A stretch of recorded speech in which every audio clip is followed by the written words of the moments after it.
How can a parent talk to their child more effectively? Well, the bottom line is a parent has to put the image in the mind of the child, what they want that child to do. You know, for example, if a kid is leaving a mess of his toys around, you don't say to your kid, clean up the mess that you always leave there. You say to your child, as you're cleaning up the mess, notice how good it feels to have the room organized and clean, so you can play with your other toys easily. So it's much different than my parents. Well, I mean, that's a perfect example of a negative trigger. Pick up that garbage, you stupid son of a whatever. The kid's going to feel that. And then he's going to feel like, why are they saying this to me? And then what's going to happen is the parent is going to say it over and over. And it's just going to get more ingrained in the child's mind. And that's exactly what you don't want.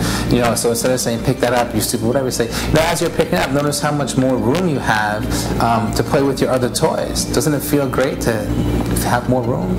Yeah, what about those triggers? You know, parents say, you know, can't you get anything right? Right, and the answer is going to be no. Because look, the bottom line is this, is a child's belief system about themselves, most of the time, comes from the parents. So if the parent sees them as a winner or a loser, they're going to feel that. So if you ask your child questions, the child is going to feel that they're already wrong.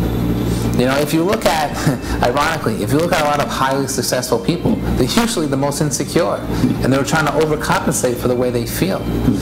So, you know, the child has to feel safe and secure and still logically want to progress as a person as well. Yeah. Now, in a classroom setting, you have, I think in the school system now that you're working in, there's 50 people in each class, right? At least correct. 50 people. Yeah. And you deal with almost 5 classes a day. Yeah, and I'm dealing with every type of child. And what I have to do is create my teaching and my lesson plans to accommodate all those children all at once. So using these type of techniques, I'm able to get them all motivated and to learn easily. So that's much different, because most parents have enough difficulty just dealing with one child. But the great thing that I learned was, because I have experience with literally thousands and thousands of kids, is there's certain techniques that work across the board with every kid. And that's the bottom line. And so when people come into the Hypnosis Center, I use those techniques on the children here, and I always get results. What might you do if kids are coming into a classroom, just a normal day at school, and you just want them to sit down and open their books without causing disruptions, without talking, without wasting the class? Well, what I say is something simple. If I know that kid's going to come in the past with other teachers might have a problem, I might greet them up at the door and say, you know, I know that you're going to sit down and do the right thing because you're going to learn and pass your test. So what does that give the child? It gives the child the idea that, one is, I'm going to be there for you to help, and I will be there to support you, as opposed to the kid coming in, playing around, and the teacher saying, you know, you always act like this, I'm going to call your parent. And what he's going to get? You're going to get the parent who probably doesn't care anyway, or doesn't know how to care the right way for their child. So you have to get the kids on some positive track. So you minimize or reduce or wash away any negativity before it even starts. And when you get the kid to believe in you, that you believe in him, that's the best. You know, I'll give you an example. There was this kid who failed every test, right? Every test. So I said to the kid, I said, you know what? I said, I did believe in the kid. I said, I believe that you can pass this final, and if you pass the final, I'll pass you for the year.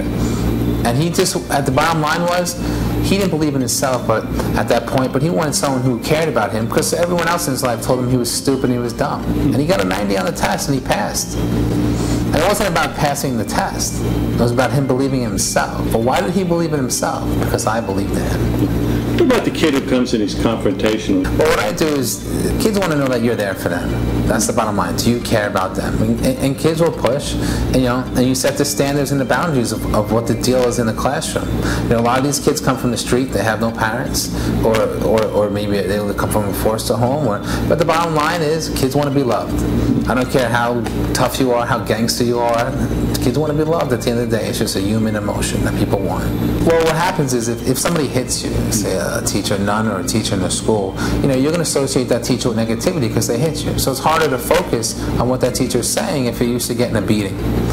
So that's not the right way to go. The right way to go is to simply know that you're going to care for that child, and, you know, you have to learn about that child. Take the time to learn about that child and focus on things that child needs. You know, it's very similar to a hypnosis session. People come in, I take a bunch of personal information, I throw it back to their subconscious mind. But in a teaching situation, what I would do is get to know that child, and then I would work some techniques according to knowing that child. So whether it's a classroom or here at the New York Hypnosis Center, you know, I'm going to get the same results either way.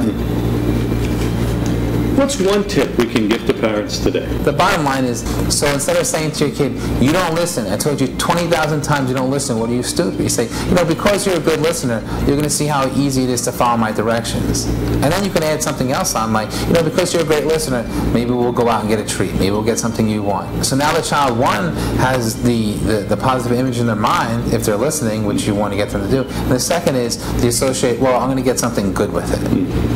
So it's a win-win situation. This would be an excellent class structure for parents.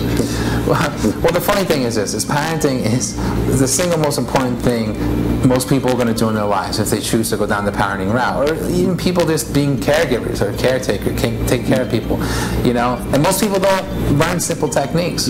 People go to school for years to learn stuff they don't even use. But when it comes to children, it's disregarded. Most people learn being a parent from their own parents, for better or worse.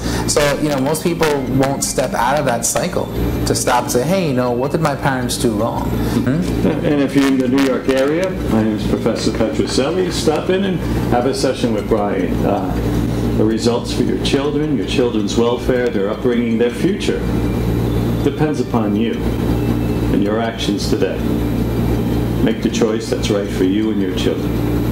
Thank you for listening.